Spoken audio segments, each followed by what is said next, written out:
Boa noite, essa é a CNN Brasil, este é o WW. Quando foi aprovada no Congresso no final do ano passado, a dosimetria surgiu como um compromisso político para evitar um confronto ainda maior entre o judiciário, que não iria deixar passar uma anistia, e um Congresso com clara maioria para aliviar de alguma maneira a situação dos condenados pelo STF por conta da trama golpista. De lá para cá, com vetos, derrubada de vetos, o confronto só piorou. E está escalando com a decisão monocrática do ministro Alexandre de Moraes de suspender a lei de dosimetria aprovada finalmente no Congresso. O confronto entre judiciário e legislativo vai piorando, pois a natureza dele não é simplesmente técnica ou baseada na interpretação de normas da Constituição ou mesmo no entendimento do regimento interno do Congresso. Não, embora também seja. A natureza dessa crise é política. Ela vai muito além da questão da dosimetria.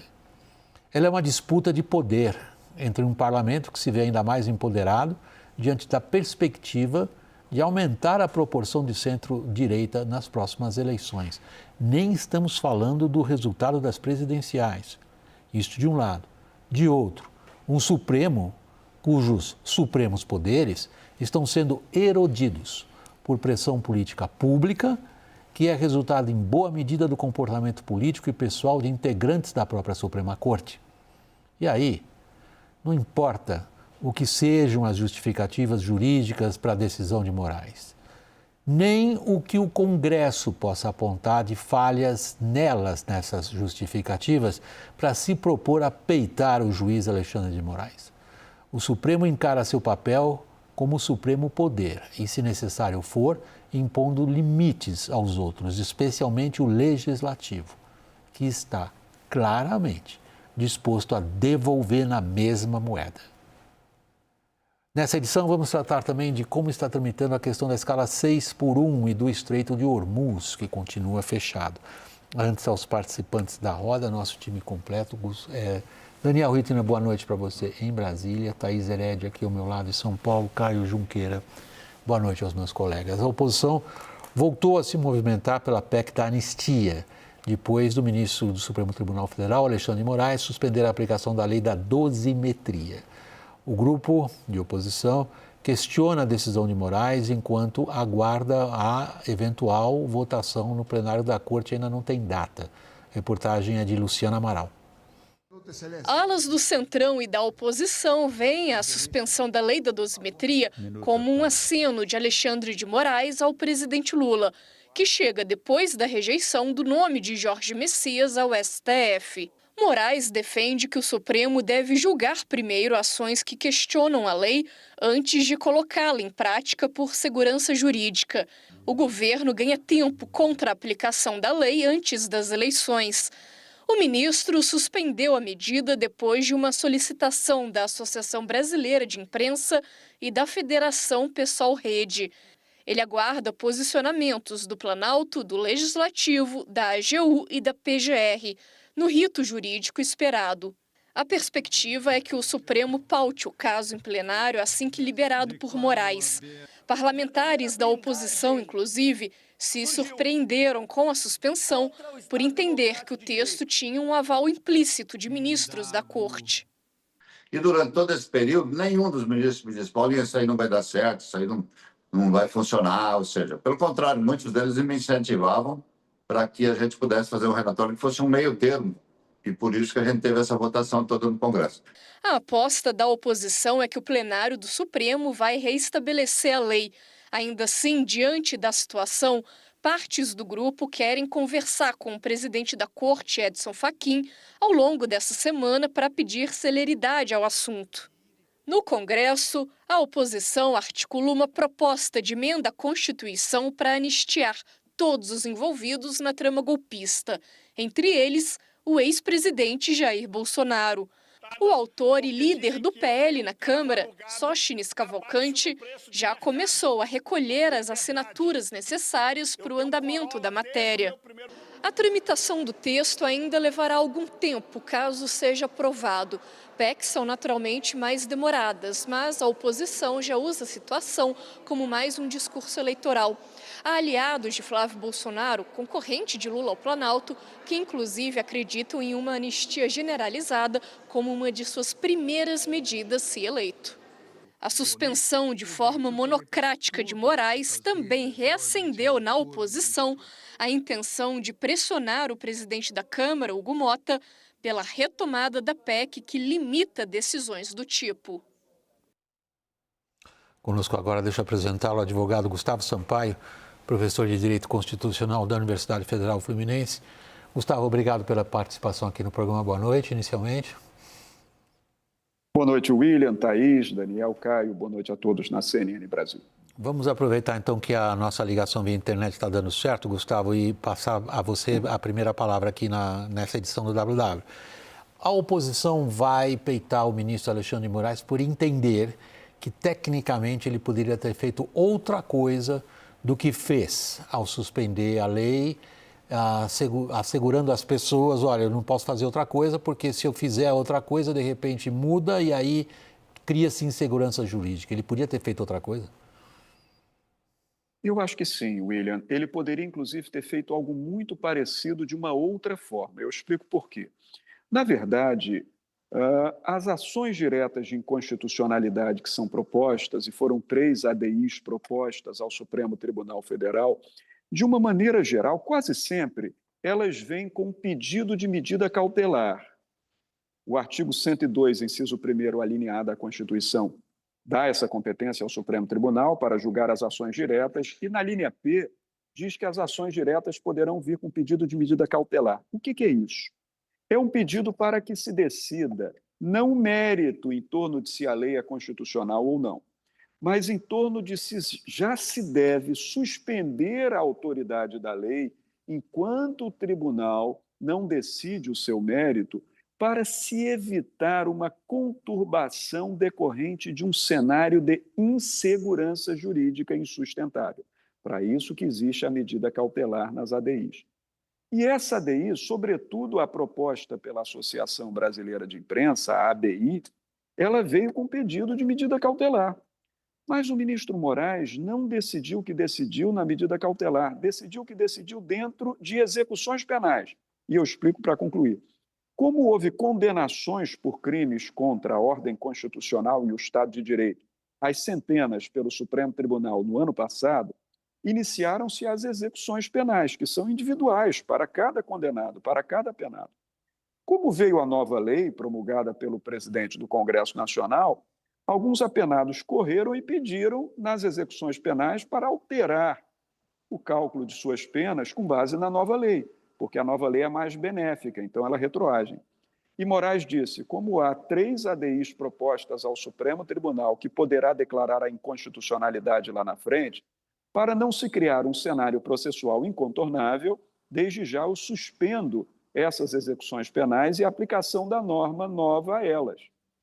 Tá bem, só que ele não deveria ter feito isso nas execuções penais, porque as execuções penais não são o espaço processual adequado, William, para o controle de constitucionalidade. Teria sido mais aprumado se ele tivesse decidido, mas aí, claro, junto com o plenário, a quem compete declarar constitucional ou inconstitucional uma norma. Se ele, junto com o plenário, tivesse julgado o mérito da medida cautelar e, na medida cautelar, decretado a suspensão da autoridade da Lei 15.402, que é essa nova lei, chamada Lei da Dosimetria, aí ele estaria dentro do processo do controle de constitucionalidade. Ele não fez isso.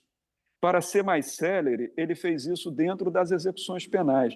E é isso, William, que está gerando um enorme desconforto e uma celeuma entre oposição e base do governo, entre Supremo Tribunal Federal e oposição no Congresso Nacional. Agora, isso precisa ser rearrumado.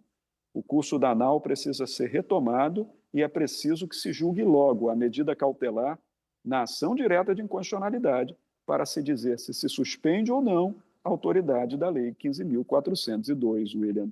Como toda questão jurídica, essa também é intrincada. Deixa eu ver se eu consigo resumi-la de forma clara. ele poderia até ter feito o que fez, mas não da maneira como fez.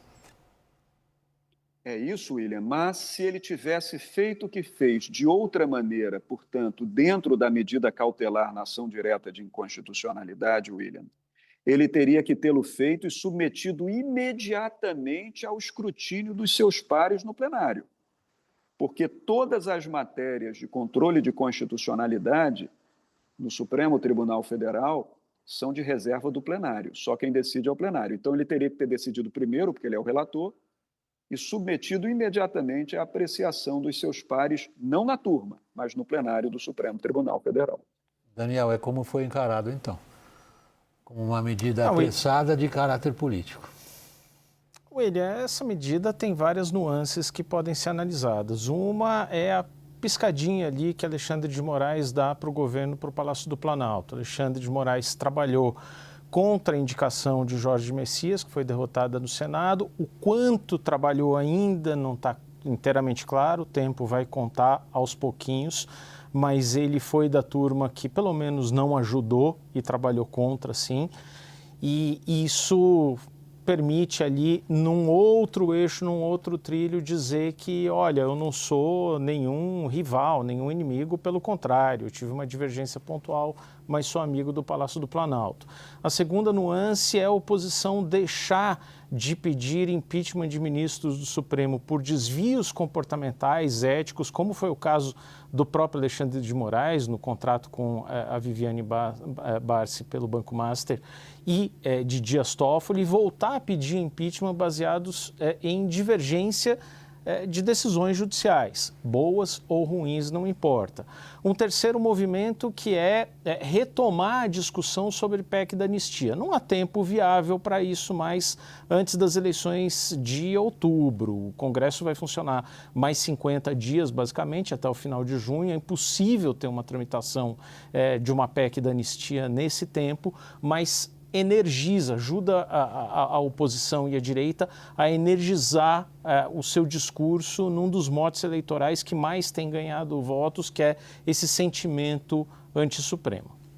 E é o que, no fundo, ele acabou conseguindo, Daniel. Eu passo a palavra para o Caio. Se foi um aceno, como você sugere que possa ter sido, do ministro do Supremo ao Executivo, em dar essa freada na dosimetria, a própria reportagem da Luciana assume que, eventualmente, a lei passe, mas, no momento, ela não passa, no momento, ela está bloqueada.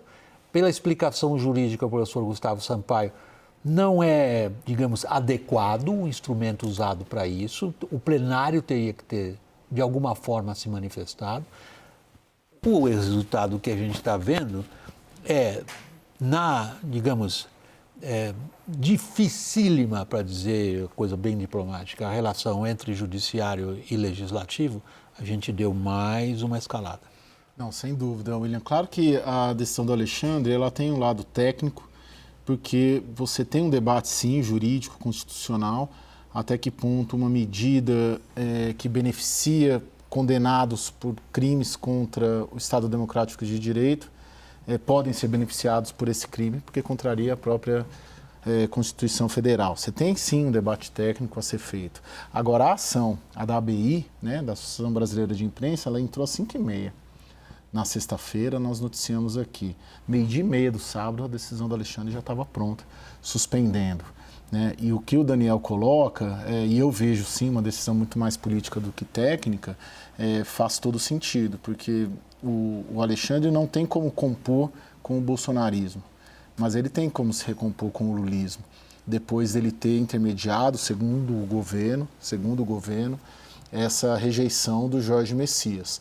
Eu acho que, em suma, tudo que o Moraes tem feito neste ano tem o caso Master no fundo e busca uma sobrevivência política dele.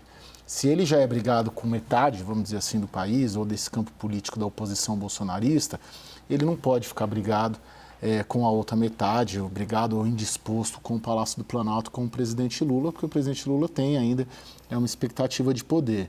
E aí, nessa decisão de sexta-feira, no meu sentir, ele tenta, sim, fazer uma sinalização de recomposição, porque não dá para ele ficar sem nenhum dos dois lados. Mas aí há uma profunda ironia na narrativa. Narrativa não estou usando aqui em tom irônico, tá? Sim. nas informações. Informações, acho que é a palavra correta, que o Daniel e você nos trazem, Caio, que é a seguinte: mas não foi o Lula que largou a mão do Moraes e disse para ele: escuta, não vai manchar a sua biografia, explica isso daí. Aquilo foi um gesto público que deixou o ministro literalmente pendurado na brocha.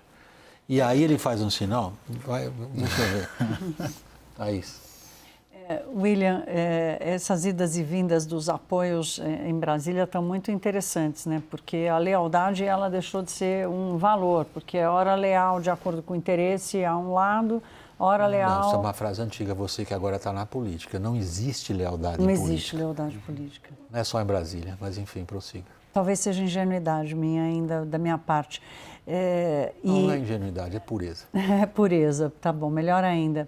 Agora, William, tem um ponto que me preocupa muito, que foi o início da sua fala e o que a gente ouviu do professor Gustavo Sampaio, que é a questão da insegurança jurídica. A gente vem trazendo aqui, toda semana aparece um caso clássico que encaixa exatamente na definição do que é insegurança jurídica no país. O Congresso Nacional passou meses discutindo essa medida, vendendo a ideia de que o Supremo Tribunal Federal tinha acatado a medida como ela foi desenhada. O governo ainda tentou fazer uma manobra aqui, outra ali, não conseguiu. E aí, de repente, quando a gente imagina que esse capítulo foi ultrapassado, mesmo na expectativa de uma judicialização, porque até politicamente era esperado que os governistas atuassem nessa judicialização, como parte desse teatro de resistência, essa decisão aparece, né? Então, é óbvio que nós estamos falando aqui de um caso tão específico que, assim, só no Brasil a gente conseguiu fazer uma lei de dosimetria penal para apenas um tipo de crime, né? Para atender a um grupo muito pequeno de pessoas, no universo de pessoas que cometem crime no Brasil. Então, o debate nasce torto, então... não tem aquela música, né? Se nasce torto, não se endireita. Será que vai se endireitar? Mesmo com o Supremo, se lá na frente, até pensando politicamente, vai tomar uma decisão, não, vamos fazer o seguinte, vamos acatar aqui, porque tem uma pressão política aí que as penas aos condenados foram muito grandes. É o Tchan, né? Que você citou. É o Tchan? Acho que foi, né? Eu sou péssimo em a cultura de música popular brasileira é ultra precária. Eu acho que é o Tchan, não é o Tchan, Caio? Acho que sim, talvez. Eu me sinto em boa companhia. Se vocês não sabem, eu estou desculpado. Gustavo, a Thaís fez uma questão colocou no ar uma questão de enorme abrangência. Eu vou ser o chato aqui, puxá-la um pouquinho para o campo da minúcia. A sensação que todos temos é que por detrás de toda a questão técnica no Supremo, ou seja, jurídica, aparentemente jurídica, há uma intenção política. Agora nós estamos diante do seguinte fato: o plenário precisa se pronunciar. Como que isto tecnicamente caminha para a gente poder entender qual é a intenção política, então? Bem, essa é uma questão dificílima de responder, tá, William? Mas eu tento. Juntando o direito à análise política, se isso for possível, se eu for capaz de fazê-lo. Eu creio que, do ponto de vista técnico, as opiniões se dividem muito para dizer como o Supremo decidirá se atrelado a político ou não. Por quê? Porque há juristas seríssimos que defendem que essa nova lei, a 5.402, é materialmente inconstitucional. O que significa ser materialmente inconstitucional? Contrária à substância da Constituição da República, contrária à essência da Constituição da República. Eu, particularmente, não acredito nisso. A lei pode ser boa, pode não ser, isso cabe a todos os cidadãos decidir, mas ela é constitucional. Ela é constitucional. E quando uma nova lei penal beneficia a situação de um apenado ou de um réu, ela retroage. Ela só não retroage quando ela agrava a situação do réu ou do apenado. Funciona assim no Estado constitucional democrático de direito no mundo ocidental. Então, ela tem que retroagir. Todavia, do ponto de vista formal, William, me parece que essa lei é inconstitucional num aspecto, e você vai lembrar dele. Quando esse projeto de lei passou da Câmara dos Deputados, foi aprovado na Câmara e foi para o Senado fez alterações substanciais ao projeto de lei. O que ele precisava ter feito com esse projeto de lei? Devolvido-o à Câmara dos Deputados, a casa iniciadora, para chancelar aquelas alterações introduzidas pelo Senado. No lugar de fazer isso, por razões políticas, o Senado resolveu chamar as emendas de mérito de emendas de redação, porque emenda de redação é mero ajuste de texto, não precisa voltar à casa iniciadora. Mandou o projeto de lei para o presidente da República, que o vetou na integralidade. Ato contínuo, o Congresso derrubou o veto dado pelo presidente da República. Então, parece haver, assim tem dito muitos juristas, uma inconstitucionalidade formal propriamente dita, ou seja, vício no procedimento legislativo, que macula o texto como um todo. Então, agora eu vou tentar fazer, para terminar, o casamento com a análise política de comportamento do Supremo Tribunal. Se o Supremo Tribunal decretar a inconstitucionalidade no mérito por inconstitucionalidade material, ele vai ter que dizer que, por exemplo, o Congresso editou uma lei penal violando a generalidade, que é uma das características da lei, para dirigi-la a um grupo específico de pessoas e beneficiá-lo. Ora, mas o Congresso tem autoridade para fazê-lo, na minha opinião. Então, talvez o Supremo Tribunal se baste em julgar a lei inconstitucional pelo vício do procedimento, porque a inconstitucionalidade do procedimento é insuperável. Se o Senado altera um projeto de lei aprovado pela Câmara, o projeto tem que voltar à Câmara para a chancela posterior.